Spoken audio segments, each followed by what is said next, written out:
আপনি যা বলতে চাচ্ছেন সেটা বলেন। না, আপনি একটু ওনার, ঠিক আছে, দরকার নাই। আমি এখানে বলতে চাই যে সবচেয়ে প্রথমে বাংলাদেশে যে 5 আগস্ট যে বিপ্লব, জুলাই বিপ্লব সংগঠিত হয়েছে, প্রথমে বিএনপি এবং তারেক রহমান বলেছেন জুলাই গণঅভ্যুত্থানের মহানায়ক এদেশের জনগণ।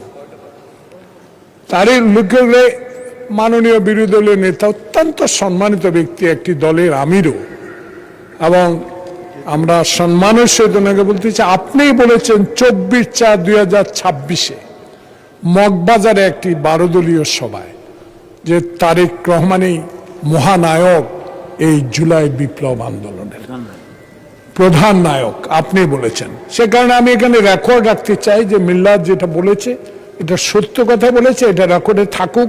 আমাদের এই কথাটুকু যে ওনার বক্তব্যের সাথে যে তারেক রহমানই জনগণের আশা আকাঙ্ক্ষার মূল নায়ক, এই কথাটা উনিই বলেছেন, তাই আমি এটাকে রেকর্ডে, এই সংসদের রেকর্ডে রাখতে চাই। আপনাকে ধন্যবাদ।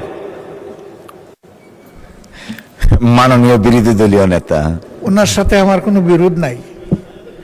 উনি যা বলেছেন সত্য বলেছেন, আমি উনাকে ধন্যবাদ জানাই। আমি বলেছি যে টাইমটা, শুধু ডেটটা সঠিক নয়। আমরা জেলে ছিলাম একসাথে, এখানে এই হাউসে অনেকেই আছেন আমরা যারা জেলে ছিলাম। 24-এর ইলেকশনের পরে আমরা জেল থেকে বের হই।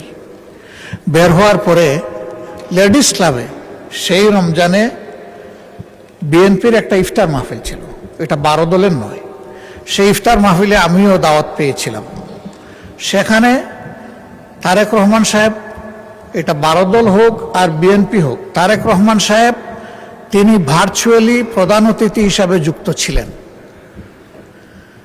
ওই ইফতার মাহফিলে আমি বক্তব্য রেখেছিলাম এবং তিনি যা বলেছেন সত্যই বলেছেন, আমি তাই বলেছি। মিল্লাত সাহেব বলেছিলেন যে এটা 5 আগস্টের পর পর, আমি বলেছি ওইটাই কারেকশন, 5 আগস্টের পর পর নয়।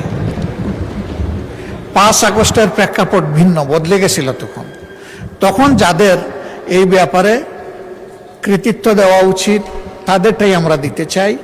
সেই উপলক্ষে আমি আমেরিকার একটা কথাও এখানে এনেছি। ডক্টর ইউনূস যখন অনেককে নিয়ে আমেরিকায় গিয়েছিলেন, সেখানে একজন ব্যক্তিকে তিনি মাস্টার মাইন্ড বলেছিলেন। তা আমি প্রথম প্রতিবাদ করে বলেছিলাম যে এই অভ্যুত্থানের একক কোনো মাস্টার মাইন্ড আমরা কোনো ব্যক্তিকে মানি না, এটাই ফ্যাক্ট। আগেও বলেছি, এখনো বলছি, বলতেই থাকবো। ধন্যবাদ। অসংখ্য ধন্যবাদ মাননীয় বিরোধী দলীয় নেতা।